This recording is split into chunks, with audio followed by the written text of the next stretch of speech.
Welcome to the town of Chapel Hill.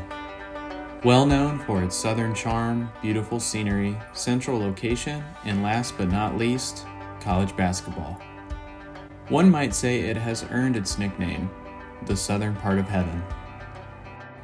You'll find a lot of character in this community where a multitude of ideas, people, and opportunities meet. Folks in this quintessential college town have a vitality and pride that can be linked to the town's history and traditions. Driving through town, you'll see reminders everywhere you look. While it's currently home to over 60,000 residents, it wasn't always the booming college town it is today. The town was created to serve the university, the oldest state-supported university in the United States. The campus has incredible and historic architecture, natural beauty, and iconic landmarks like the Old Well, the Moorhead-Patterson Bell Tower, and Old East. UNC was chartered in 1789. The UNC Board of Trustees chose this area as the site for the first state university, and the cornerstone of the university's first building was laid in 1793. The town was founded at the same time, and it was created to serve the university.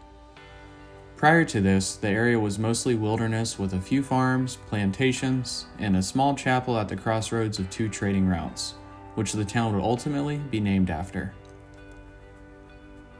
The New Hope Chapel stood upon a hill at the crossing of these two roads where the Carolina Inn currently resides. They shortened the name to simply Chapel Hill. Town lots that would eventually become the first homes and business sites started being sold at the same time that work began on the first university building. It wasn't until 2 years later that any residents lived in permanent homes. In 1795, the university opened its doors. Although the first day of classes was delayed a couple of weeks because the first student, Hinton James, walked all the way from Wilmington, over 150 miles. You'll find the dorm that's located farthest away from classroom buildings bearing his name.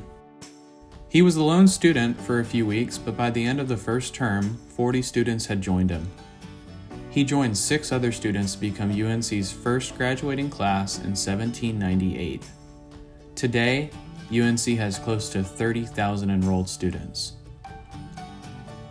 In close proximity to other college towns, you'll find yourself in a highly educated town where nearly 74% of people ages 25 and up have a bachelor's degree or higher, which is 3 times the rate for the whole state.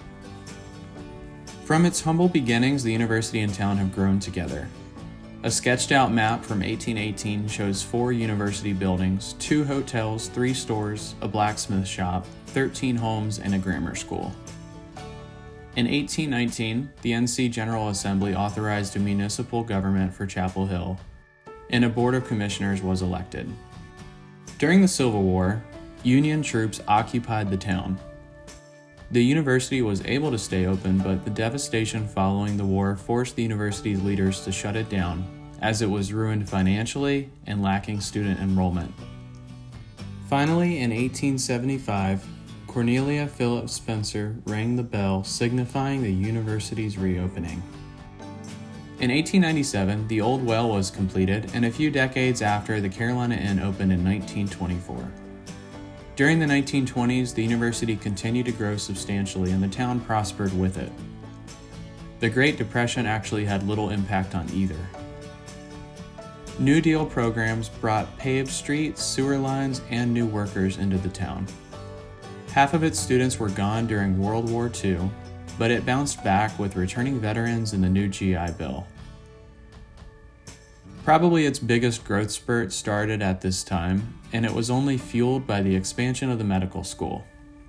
In 1952, the hospital opened and marked the beginning of the major academic medical center that you'll find here today. When the Research Triangle Park opened, it grew even more. New technology development brought major corporations into RTP, and it became a focal point of research and development, which led to more companies, more jobs, more opportunities, and even more growth. From 1968 to 1978, the services of Parks and Rec, planning, personnel, transportation, and the public library were added to the town government. Through it all, the town has maintained its atmosphere of a college town, beaming with education and a whole lot of personality and character. The town has a multitude of things to offer for anyone interested in sports, art, museums, music, history, all while being conveniently located to the big cities such as Raleigh and Durham, and really most places in North Carolina. In about 3 hours, folks in Chapel Hill can easily get to the coast or the mountains, so it is in a great location. Downtown Chapel Hill and the campus are essentially merged together. You'll find many places to eat, drink, and shop. One of the most famous spots is where we've seen many fans celebrating after games, Franklin Street. Fireworks, cheering, thousands of people. It is a sight to see, especially after they beat Duke or win another national championship. But aside from post-game celebrations, this place is buzzing during the day too. You'll find so many places to shop and, most importantly, eat. The town has previously been named as the foodiest small town in the U.S. While downtown has so much to offer, you should make time to go visit Merritt's Grill. It's been there for decades and is right on the cusp as the campus becomes countryside.